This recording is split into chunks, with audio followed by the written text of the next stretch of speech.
welcome everybody to our workshop Wednesday, featuring, backed by popular demand, Thore Weber, who's going to go through some marketing information.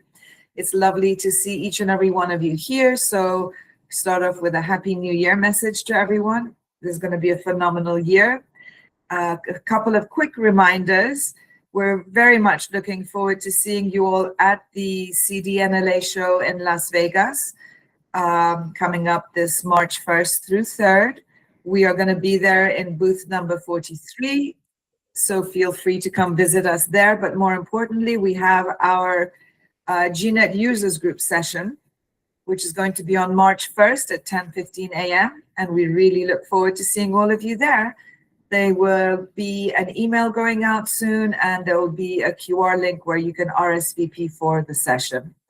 Having said that, I'm going to dive right in because I know there's a lot of good information here. For those of you who missed it, Thore did a wonderful marketing workshop last year, and we will put a link from the YouTube channel on the chat feature in case you missed that one, because I think there was a lot of good information, and this session is going to be a follow-up to that. So this will be Marketing 202.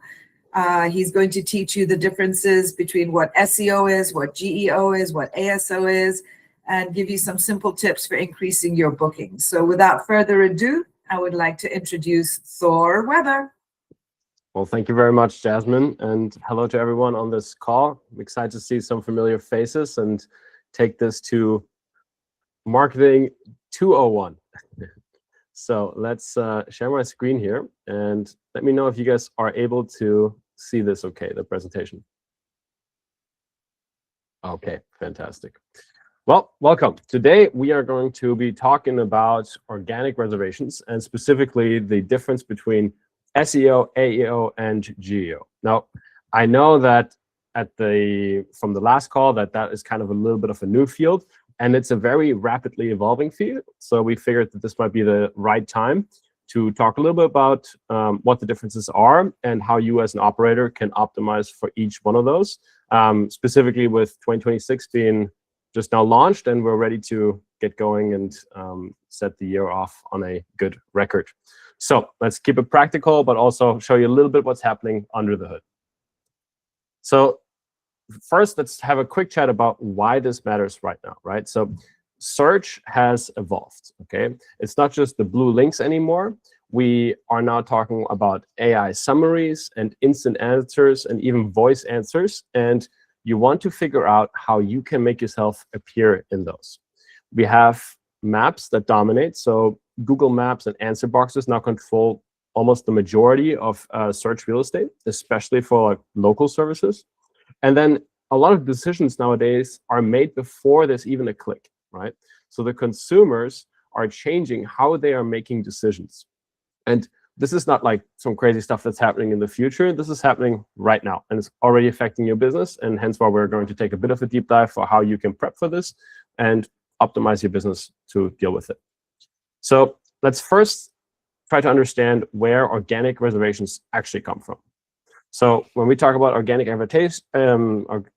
reservations, we're talking about reservations that don't come from marketing ads. So we're not talking about ads that you're running on Facebook or Google or billboards that you're taking up. We're talking about how people organically find you.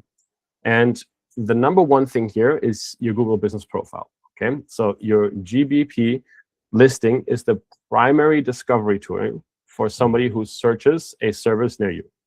The second one is your airport and service pages, okay? These are purposefully built landing pages that target specifics about services that you facilitate. So it could be something like LAX to Santa Monica car service and very convenient or specific pages that target that specific service that you facilitate. And then the third thing is trust and clarity. Clear pricing, detailed policies, straightforward answers, common questions. All of this builds transparency and confidence and removes the frictions from the bookings. Everything else supports these three channels. So let's take a look at the difference between SEO, AEO, and GEO. And just so we're all on the same page, SEO stands for search engine, AEO stands for answer engine optimization, and then GEO stands for generative engine optimization. Okay. So SEO, this is the one that we're all familiar with, ranking algorithms, the blue links. You want to show up high so that when somebody Googles you and they press a button, the goal there would be that you show up high in the blue links and then you get found. That's the goal. AEO, now this is answer extraction. Okay, so this is when you have a featured snippet where it's featuring you. And the point of this, or your goal with this, should be to get trusted. GEO is the AI synthesis of this. Okay, so this is when AI starts to create a recommendation and you get recommended. That should be the goal from this. They all work a little bit different and they draw from the same foundation. And this is the key part. The foundation of where all of these three different categories draw from is your content. Okay, so understanding how each one of those processes this information is actually super crucial for understanding for how we as an operator can win in those categories. So let's zoom a bit. We're going to take a little bit of a closer look, both conceptually and technically, to understand exactly how those systems work, and then the difference between them. So first, SEO. Again, this is the Google Maps ranking, right? When somebody searches a car service near me or LAX Chauffeur on Google Business, just into the normal Google search bar, then this is where your service appears in the blue list. Things we can have here is like airport searches, so targeted pages that are specifically optimized for the airport that you're servicing, for example. And we have city and service combinations. So let's, for example, say that you have a corridor page that's specifically structured for one of your key services. In the last workshop, we kind of went over to identify what your key workshop is or your key service offering. So one of the key things that we can now do is we can say, okay, this is our main service that we're offering. Now let's say we build a specific page for that service, meaning, okay, let's say our main service is Manhattan to JFK. That's where we do the most business. That's the most profitable segment. Let's now really build out a website that's optimized so that people that search for that service specifically get shown our page, right? We want to really maximize for the service that we have identified as our most profitable route. Okay, and another thing to understand here is that SEO still feeds everything else, right? Including AI. So without a strong SEO foundation, AEO and GEO, they don't really have anything to work with because they are based off the grounds that you're doing with SEO. So SEO is kind of like the groundwork. And let's see why this matters, right? So what's the technical layer and how does it actually work behind or under the hood? And one of the things that most operators don't realize is that AI systems don't crawl the websites directly. They rely on indexed, ranked documents that traditional search engines have already processed and understood, right? And so you can kind of think about it like this: when Bing or Google, where they can't understand your page structure, content, and context. If they can't do that, then the AI tools like ChatGPT, Perplexity, and Bing Chat, they can't do that either. So you really need to start with SEO as the foundation, okay? The indexing and ranking infrastructure built over the past 25 years is still the foundation. It's just that now we have this new technology, which is AI, and that kind of sits on top of it and uses the same system. So from a technical point, how this works, first step is crawling. So search bars discover your page. Second is indexing. The content is processed and stored. Ranking, pages are ordered by relevance. And then fourth, AI retrieval. So the AI pulls from this ranked database. That's the little deep dive under the hood for the SEO. So how do we win at this? Again, Google Business Profile, fill that out. It's the easiest way to do it. Complete your profile with accurate services, updated hours, high quality photos, consistent review generation. This is kind of like your digital storefront. Airport pages and corridor pages, right? These are the two things that I talked about, where we have the specific airport that we're catering to, or if it's multiple airports, build a specific page for each. And then you have the corridor page, which is a specific service from your main location to that airport, for example. It could be if you're to a convention center, that could be your main service. The point is that it's the main corridor that you're driving. So that structured approach creates the data set that the AI then will be able to pull from, right? Every page, every detail, every piece of clear information becomes potential source for these AI-generated answers. All right, let's take a look at AEO. answer engine optimization. Okay, AEO is about answer extraction, right? So getting your content displayed directly in search results as the authoritative answer to the common questions. So when a potential customer searches for information, you want your business to be the source that Google quotes. And I'm sure you guys have all seen this. If you type in a simple answer or a simple question in Google, say, for example, how far in advance should I book an airport transfer? You then want that answer to come from your website, which means that you need to have created the content on your website that answers that specific question, so that Google then can pull from your website and present it as a authoritative source for the answer that the customer is looking for. Okay, and these are just kind of 3 examples that we have here. So, apologies. How does airport transfer pickup with car service? How does that work? What's included in the price of an executive transport? How far in advance should we book? All these are very common questions. You can look them up, and then you can actually create content specific to those. Okay, and again, they're not complex. They're just the exact questions that your customers ask every day, right? The difference is whether Google shows your answer or that of your competitor.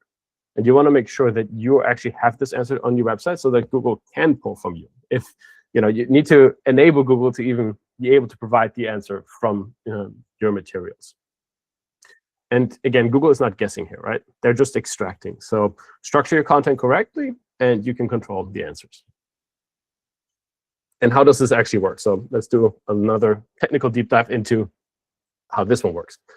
So the first thing here is that we have a query detection. Okay, the search engine identifies the query as a question requiring a direct answer rather than a list of links. So this is the first thing that happens when the user types something into Google.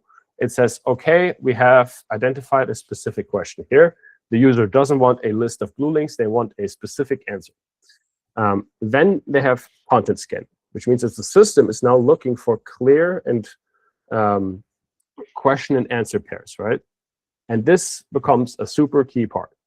The question and answer pairs, right? The structured headings. So we will go into this a little bit deeper because you have the H2, H3, and then a short, complete response, which is typically between 40 and 80 words. So this means for your website, that's how that content needs to be structured.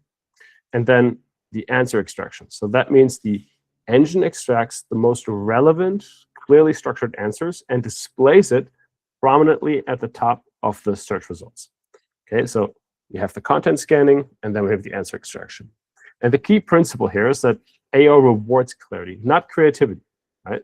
So straightforward, well-structured answers really win over clever marketing messages because the crawler, for them, it doesn't matter. They don't understand the fancy marketing lingo, but they do understand very clear formatted data.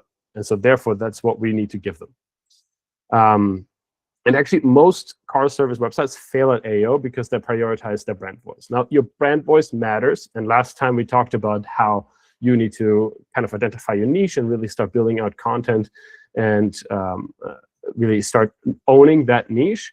However, how you present your data online still matters as well, right? So you can still have your own brand and voice, but when you provide data online, make sure it's clear, it is directly an answer to the question that's asked, and it's structured in a super clear manner so that the AI agents can find it as well. So let's take a look at how this actually looks under the hood. Let's say this is your website here, and you can see how does LAX airport pickup work. Let's assume that this is something that you have published on your actual website, right? And then the H2 means heading to, that is the second heading. So we want to make sure that all of our questions and answer pairs are in the H2 heading, and that the answer is directly below it, 40 to 80 words afterwards. And that's what we see here. So the direct answer paragraphs, right? So on the website, you would obviously just see how does LAX airport pickup work, and then you would see our professional chauffeur tracks your flight in real time and meets you either at the curb or inside the terminal. The point is, in that little paragraph afterwards, we then provide the answer directly after the H2 heading, right? And this structure trains Google on how to answer for you, right? The H2 poses the question exactly as the customer would ask it, and then the paragraphs provides the complete answer and the bullets supporting the details. But let's take a look at how this actually looks from what the machine looks at, right? So, and this is where structured data implementation is really important. While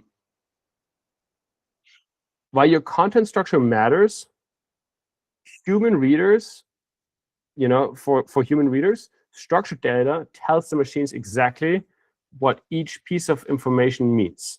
Most operators either don't use this or they implement it incorrectly.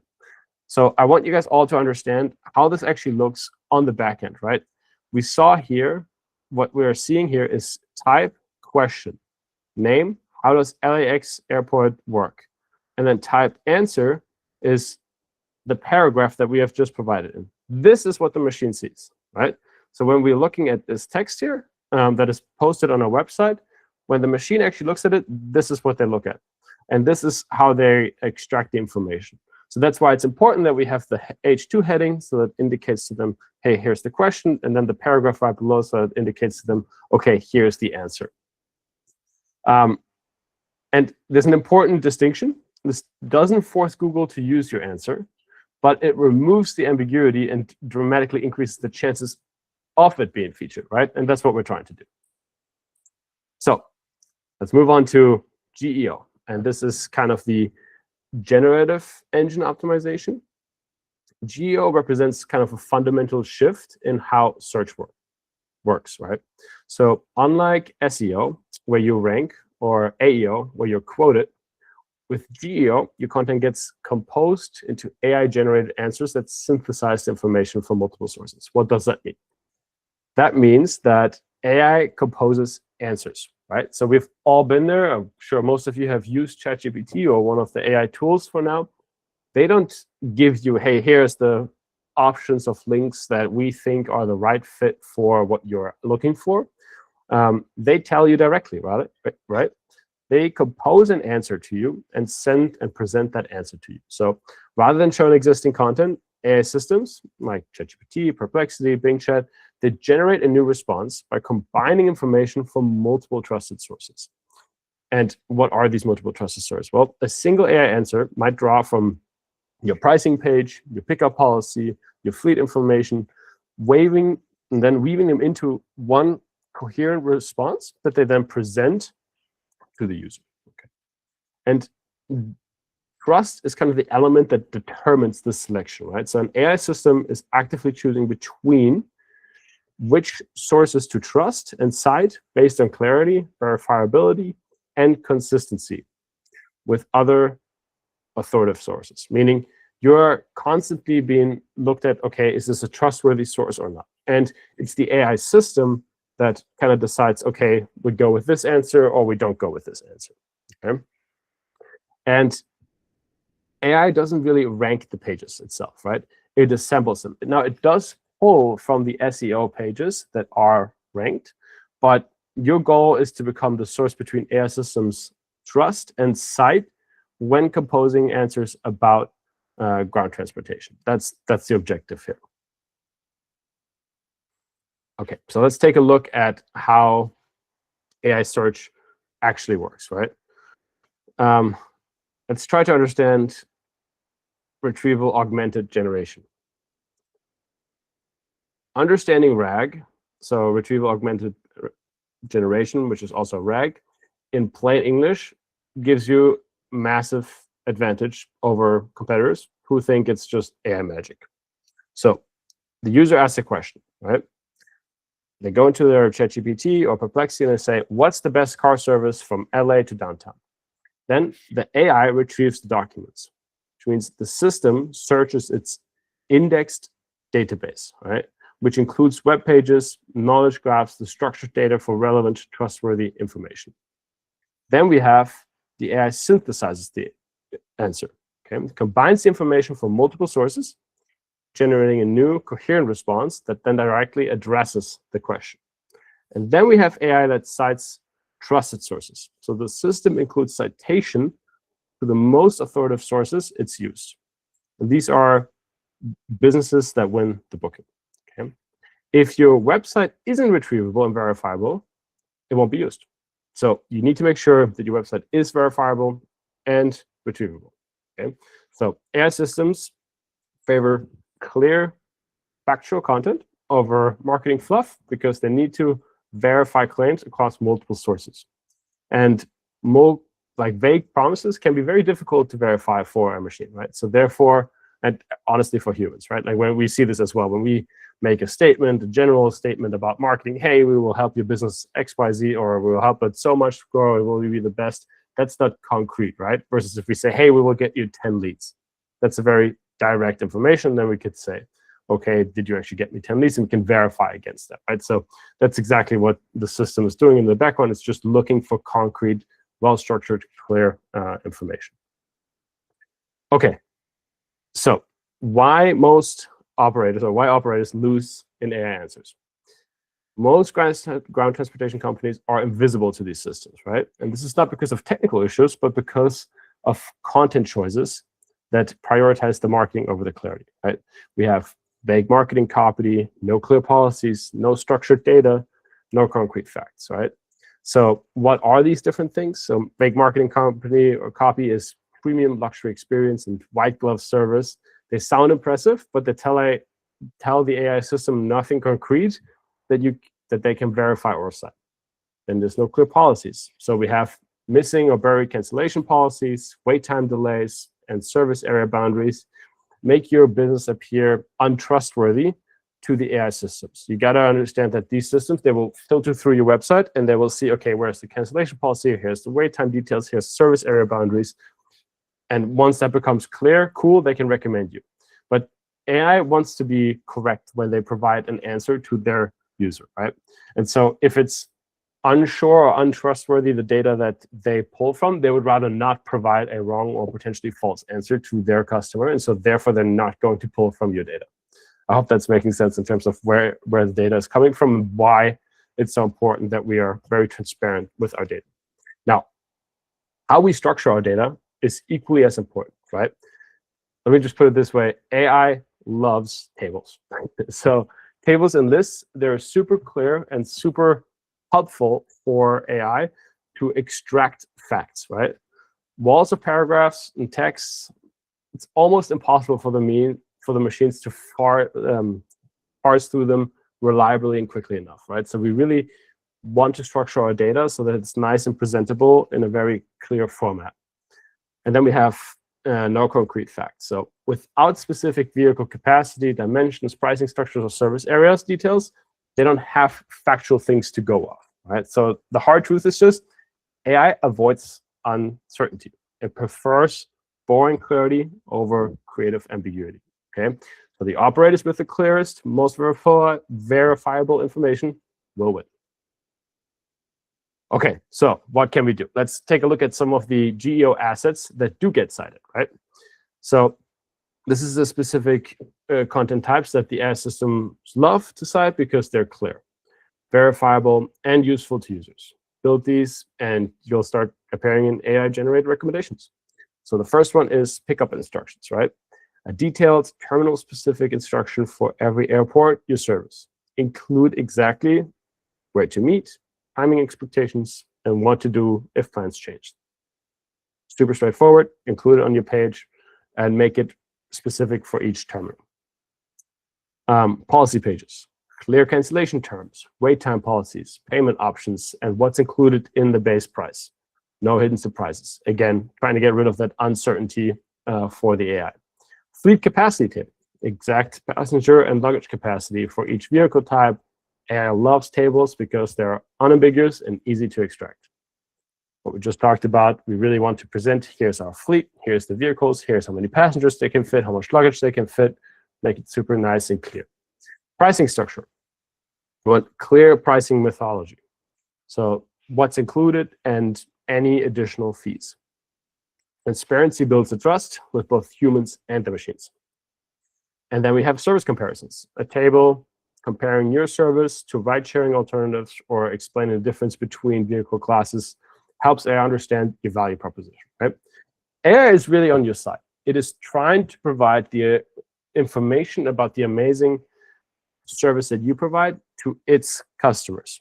it just wants to find the best service in the right market. And you need to give it the foundation and the information so that it can do its work, right? So you need to provide this. And what we have down here is a little example of kind of like a fleet capacity table, anyway you can kind of see the vehicle type and then the passengers and the large luggage, right?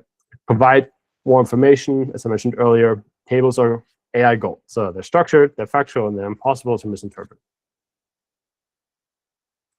Okay, so how Bing and AI find updates faster.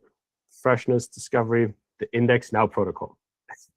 This is a kind of a little bit of a hack. I know that hacks are not the long-term win for how we win at AI, but this is an important thing that lots of operators don't do. And if you can become one of them that does it, fantastic, right? So what is the index protocol, index now protocol? When you update your pricing page at a new airport and publish a fresh piece of content, you can send an instant notification to Bing, Yandex, or any of the other search engines that lets them know, hey, I have published new content, right? And why does this matter? Because when you provide fresh information, AI loves it. AI always wants to pull from the most recent information, the most up-to-date information, right? And this means that you're being indexed faster, which means you can be cited faster.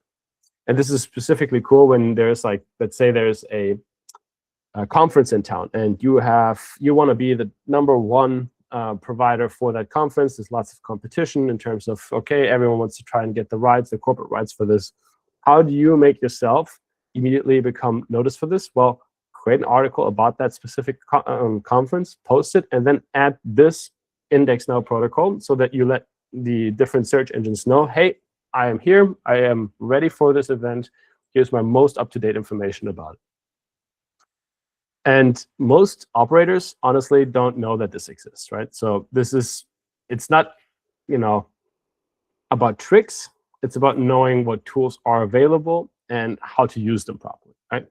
And this one is one for the books, so save this one. So how do we bring this all together in one stack? SEO is the foundation, okay? It gets you indexed, it gets you ranked, it gets you discoverable across search engines and maps. And without this, nothing else works. So let's start with the SEO. Then let's add some clarity via AEO, okay? AEO gets your answers extracted and displayed in the featured snippets. It builds trust through clear, direct responses. And then GEO gets you cited by AI systems that trust as a trusted source. Puts your business in front of customers using ChatGPT, Perplexity, and AI tools. And we know that this matters because more and more of search is going towards these chat-based systems. So more and more people are using, say, ChatGPT, Perplexity, and other AI tools to facilitate a search that they would have usually done via Google. But now they're doing it via these AI systems. So that's the triple stack for how we set this up and how you can really optimize your system. And again, we don't just pick one, right? We have to do all three because that's the one way that we can do it. So the layers build on top of each other, right? If you skip SEO and your AEO efforts, they're just wasted because it doesn't have anything to pull from. If you ignore AEO and AI systems have nothing to cite, right? So always make sure you have the full stack going. Operators bringing the most organic reservations aren't choosing between these strategies. They're implementing all three, right? So creating a comprehensive digital presence that dominates across every channel of the stack. So let's take a look at what you can do yourself versus when to maybe consider some professional help. And the DIY can start here tonight, right? First things first, Google Business Profile Basics. Complete your profile, add photos, add hours, add response, just to the reviews. This is manageable and makes it immediate impact for the SEO aspect. Now, I do want to just reiterate the photos part here. I know that you guys have a fantastic fleet that you've paid thousands of dollars for. Invest the time and the money to hire a photographer to come through and get some high quality pictures of your vehicles. This is amazing. This is what they want to see. This is your product. you to make sure that they are actually represented well on your website and on your different pages where you're posting about your fleet, so that the customer knows what it's taken. But also, AI loves high clear visuals, right? So again, an amazing thing. You've already put all this money into getting these amazing vehicles. Spend a little extra to make sure that the assets that you have acquired are also presented in the right way. And this is the photo library, right? We really want a nice stack of visuals that make it easy for the customers to see and understand what you're offering. Basic service pages, right? So we can create some really simple, clear pages for your main airports and services using the structure we've discussed, right? So you've identified what your most profitable corridor is, or what your most profitable services that you're offering. Now let's actually build out some custom pages. When I say pages, I hope that's clear, but I mean website pages. So like on your main home website, any of the main services should have its own sub page on your website, right? So think about like you're on your home page, you press a little tab at the bottom, that should be the website that pulls up with all this information. And then an absolute gold mine. Apologies about that. An absolute gold mine for optimizing your website as well for these different types of search queries is the FAQ section, right? So this is the frequently asked questions, and it is brilliant because of the structure that we just talked about, right? Where you have the H2 headline, and then right below it, you have the answer, which is about 40 to 80 words. And so go through the list, go through the top 10, 15, I actually recommend 20 questions, because even if there's nobody that ever looks at it as a customer, and they might have some questions that they look at, but it could also be the case that they don't ever look at this. But who will definitely look at it is the AI systems, and they will look at them at scale. They will go through them really fast. You won't even notice that it's happening on your end. But it then allows you to get featured in the actual back end of the system, where people are searching, they're asking, hey, what's going on here? How can I get this service? What's happening there?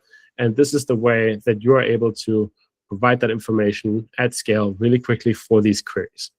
So now on the other side there's some really good professional help out there. So when you're doing like multi-airport scaling, you want to do some schema implementation, competitive markets. If you're in cities like New York, Los Angeles, London, it is really tough out there if you want to really be winning in these areas, because well, they're professionals that specialize on doing nothing else but optimizing for these three categories, right?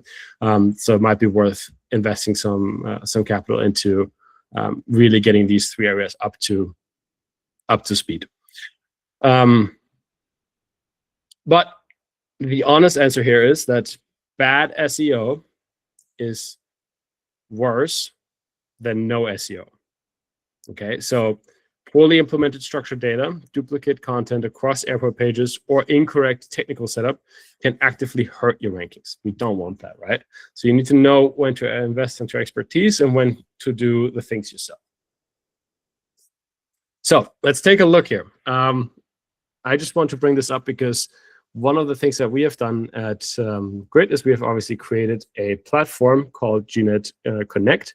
And what you can see here is a kind of a comparison of a great example for how we optimize the GNet Connect profile for AEO and GEO versus how we ideally don't do it. So on the left-hand side here, you can see a service provider that has very clearly listed, hey, here are the different vehicle types and vehicle categories that we have. And on the bottom left here, you can see here are the different services that we provide, right? Versus another operator that just hasn't filled up that profile. So we can clearly see that if I'm an AI agent and I am running through this page, then on the left-hand side, I have lots of information to go off. It's verifiable. It's nicely organized. It's really nicely stacked. Whereas on the right-hand side, I just don't have anything to pull from. And so this means that I am more likely to trust the person on the left or the operator on the left just because there is better information there. There is nice pictures. The information is organized and structured super clearly, which allows me to say, hey, yes, this person is legit and it's trusted. Let's go and pull and provide this content to the user that is asking about information. By the way, just so we, for this comparison here, both of these operators operate in the same market, right? So it just really clearly shows the distinction and the benefit for having a fully complete profile versus just neglecting that part and relying on connections or partners or any of this, right? We really want to be able to put our best foot forward and put in the effort to fill out these, for example, our GNet Connect profile. And speaking of which, I think this is kind of one of the best things about GNet Connect, right? We have made it so easy with GNet Connect for you to have a super serious AI traceable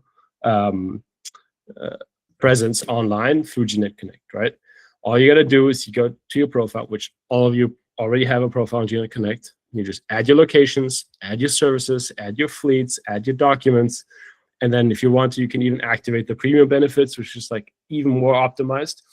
The great thing here is that with Connect, we have made essentially a platform.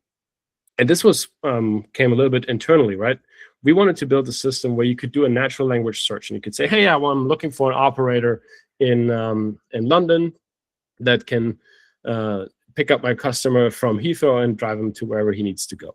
And we wanted to build a system that you can actually search with that natural language, right? So you can just type that as you would in the chat feature. And then what we realized on the back end as well, in order to create that sort of response, we need to structure the data that the people enter in a very structured manner. And so then people started putting in the information. We built it so that it's very nice and clear. Here's your documents, your locations, your services, your fleet. But then the funny thing is that we are now seeing, and Reza can talk about this a little bit later, but one of the things is that we're actually seeing on our backend that their servers are getting hit by these AI services. And it's no surprise, right? Because AI loves structured data. And what we're seeing here is that GNet Connect has become kind of a go-to portal for these AI agents to figure out, oh, is this a legit source? Is this a legit driver? And to just extract that information because it's so clearly structured, right?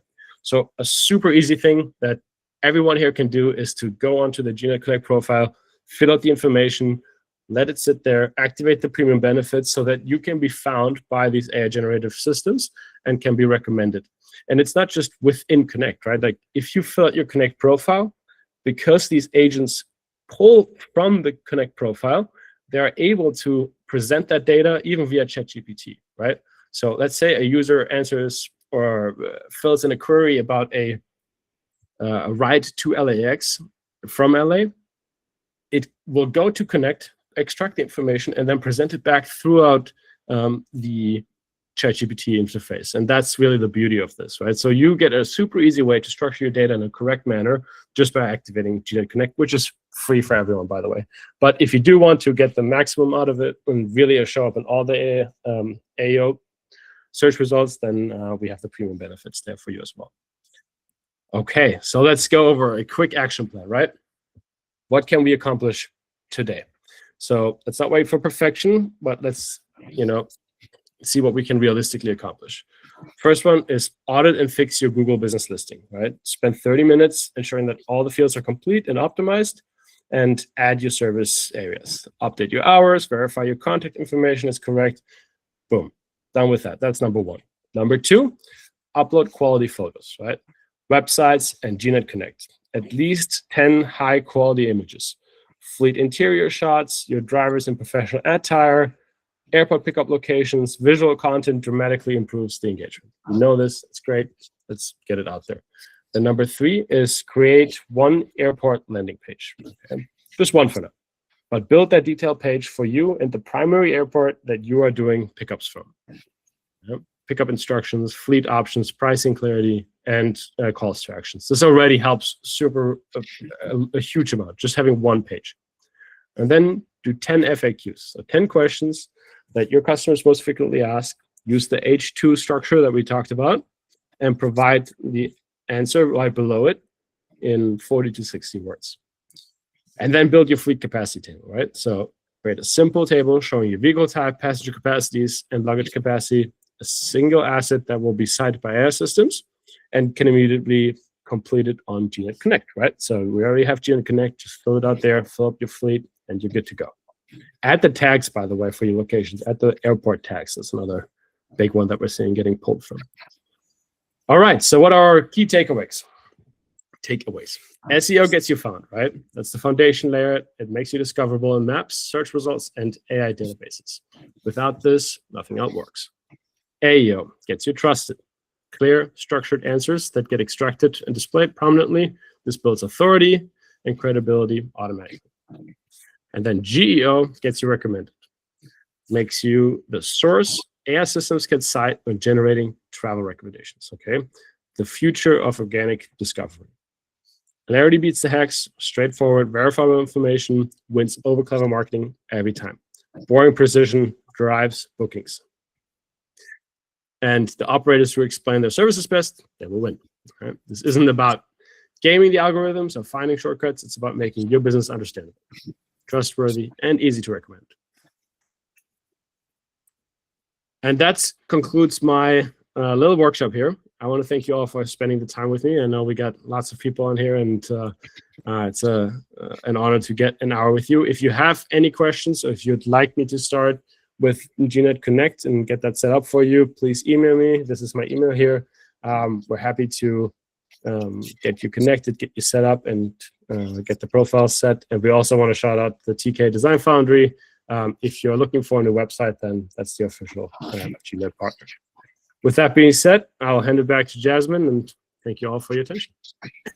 Thank you so much, Thor. You guys, honestly, he's amazing, isn't he? Give him a round of applause here. We're so happy that we have Thor on board and that he comes with all this wonderful information for all of our wonderful GNet members. So we're going to go to the frequently asked questions in just a moment, but I just wanted to also say that in a nutshell, I don't know what you guys have paid for SEO in the past.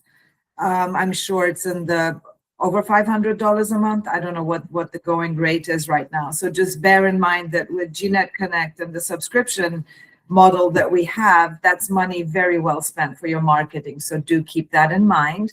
I'm just going to go to the chat feature first because I think there was a couple of questions here, and then I'll open up the floor. Where are we? No. Is 10 to 15 question the maximum? We don't want to overdo it and put in 40. Is that correct for the frequently asked questions? That was a question from Connor Hamilton.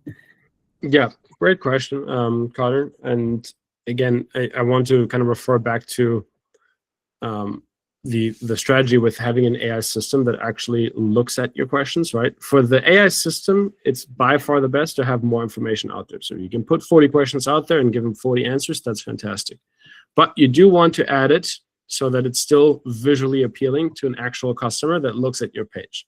So what I'd recommend is that maybe you do an FAQ section that is for one product or one service specific, and then you do another one on another page, because they can still be indexed by the AI agent, but then you have it presentable in different areas of your page. Thank you. And then we've got Mark. I'm not sure if it's a question or a statement, but I'm going to read it quickly. Mark Gales, great information, so much better than sales pitch seminars. We rank well in GBP and organic. So we do make these changes to all pages at once, or do it slowly so as not to lose our current GEED, but not top ranking that are effective now. Yes, so this is a really good insight, and thank you for sharing that. One of the things that you want to avoid is to mass spam new websites. We sometimes see it that people say, okay, I just need to put out 10,000 websites or 10,000 pages on my website to really maximize my SEO ranking. Google will detect that, right? So you do want to make sure that your pacing is correct. But to be completely transparent, most people underpace, meaning they publish 1 or 2 pages a month. That's not enough, right? If you really want to optimize for SEO and you want to get that going over the next 3 months, at least a page a week is a super safe bet. And you could probably increase that even further. Perfect. Thank you. All right, we're going to open the floor up to live questions. So please raise your hand if you have a question and we will call you on it.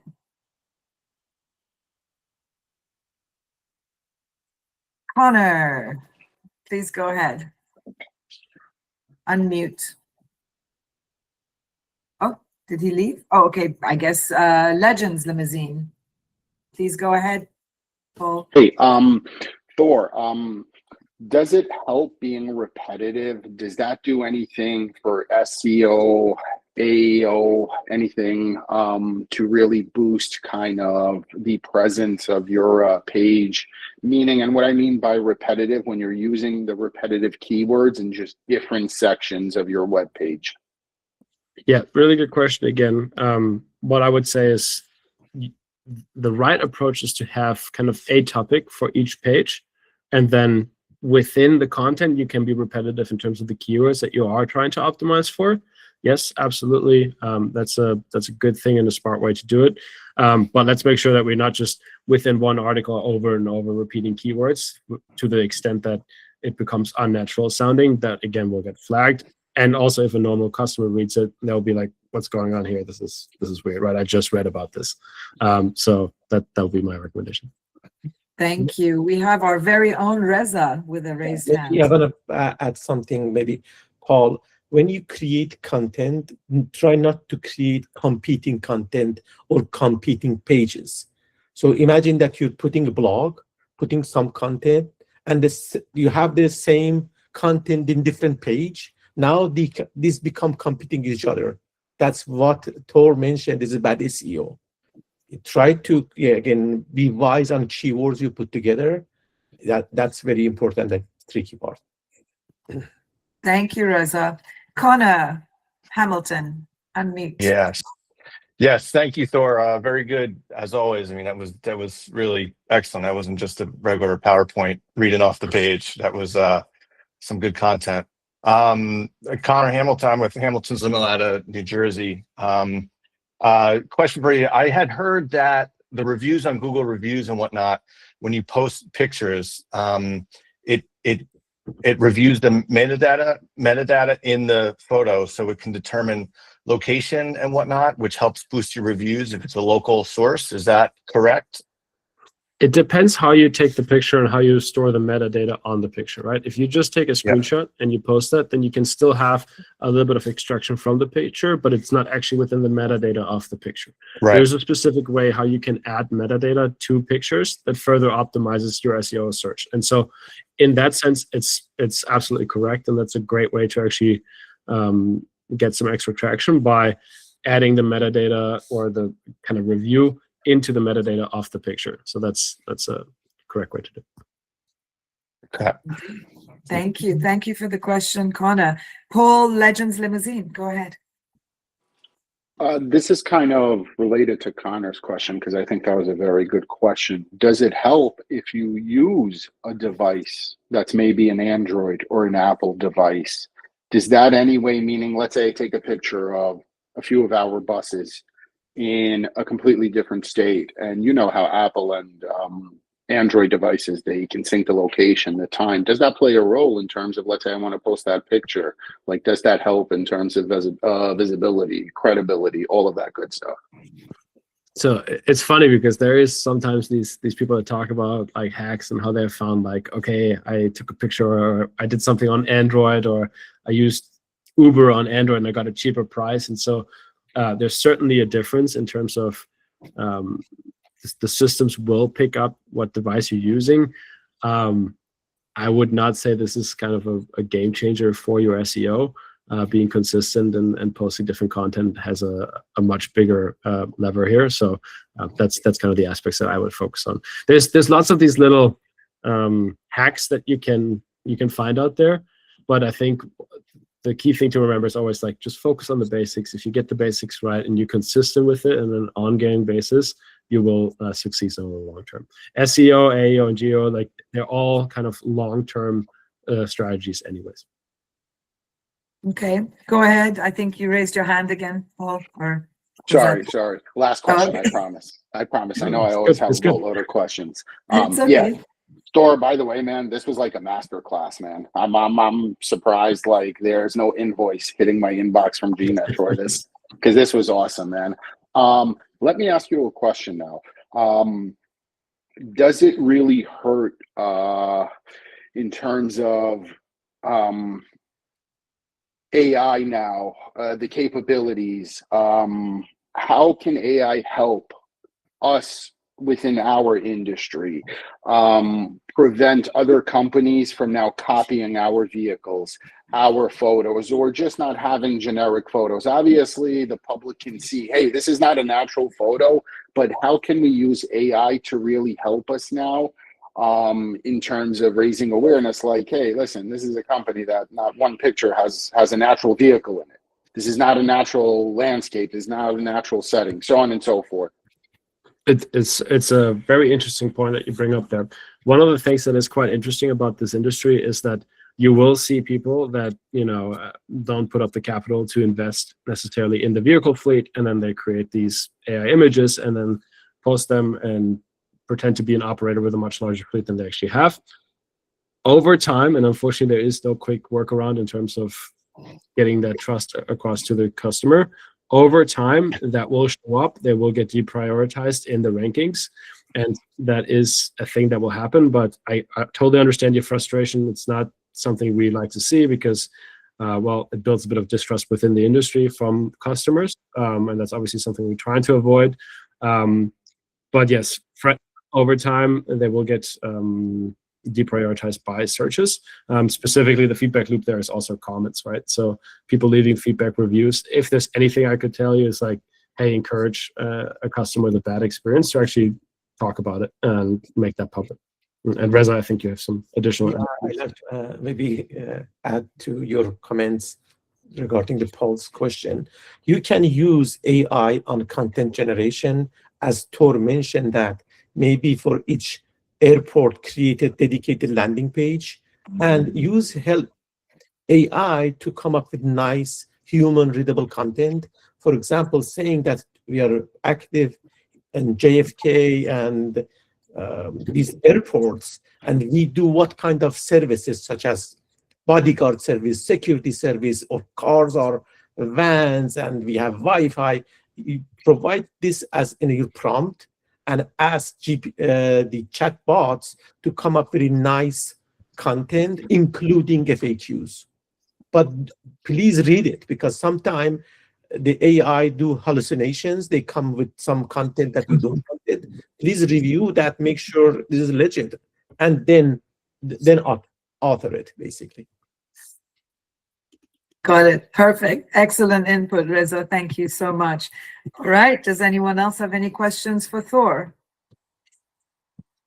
No more questions? All right.